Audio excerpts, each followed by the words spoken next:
আজকে আপনাদের দেখাবো মাদারবোর্ডের আইসি। কোন আইসি কোথায় থাকে।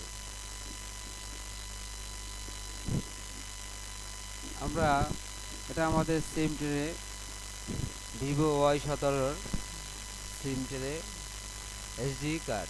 এটা হলো এইচডি কার্ড, এটা হচ্ছে মেমোরি কার্ড, এটা হলো সিম কার্ড 2 লাইন। এখানে 6টি পিন। তারপর আমাদের এখানে আছে সিম কার্ড অন। তারপর আমাদের এখানে আছে অডিও আইসি। অডিও আইসি নাম্বারটা হচ্ছে K318। তারপর এটা হচ্ছে আমাদের চার্জার আইসি BQ2560 তারপর এটা হচ্ছে আমাদের চিপসেট মিডিয়াটেকের চিপসেট MT6665V। এটা হচ্ছে আমাদের এএমসি, যেটাকে বলে ফোন মেমোরি। এএমসি নাম্বার হচ্ছে KMDV600ON DM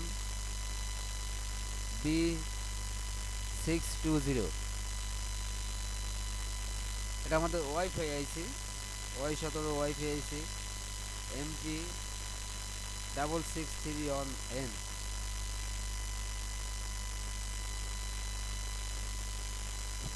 এই কানেক্টর হচ্ছে আমাদের ব্যাক ক্যামেরার 8 মেগাপিক্সেলের কানেক্টর। এটাও আমাদের ব্যাক ক্যামেরার 13 মেগাপিক্সেলের কানেক্টর। এটা হচ্ছে আমাদের ব্যাক ক্যামেরা 2 মেগাপিক্সেলের কানেক্টর। আর এটা হচ্ছে আমাদের ফ্রন্ট ক্যামেরার। তারপর এটা হচ্ছে আমাদের ইয়ার স্পিকার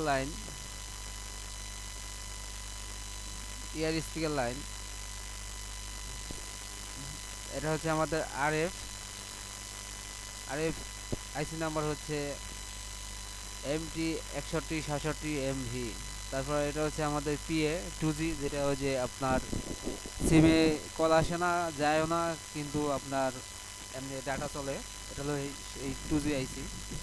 এটা RF5212A। তারপর এটা হচ্ছে আমাদের PA3G আইসি RF5428। এটা হচ্ছে আমাদের ফিঙ্গারপ্রিন্ট কানেক্টর। এটা হচ্ছে আমাদের charger USB line connector, half board, যেটাকে আমরা বলি হাফ বোর্ড বা লজিক বোর্ডের কানেক্টর। এটা হচ্ছে আমাদের ব্যাটারি কানেক্টর। এটা হচ্ছে আমাদের ডিসপ্লে গ্রাফিক্সের আইসি। এটা হচ্ছে SM5109। এটা হচ্ছে আমাদের এলসিডি লাইট আইসি AW996ON DNR। এটা হচ্ছে আমাদের এলসিডি কানেক্টর। এটা হচ্ছে আমাদের পাওয়ার বাটনের অন অফ এবং ভলিউম বাটনের কানেক্টর। আমরা মোটামুটি আইসি নাম্বার আর আইসি কোথায় থাকে দেখলাম।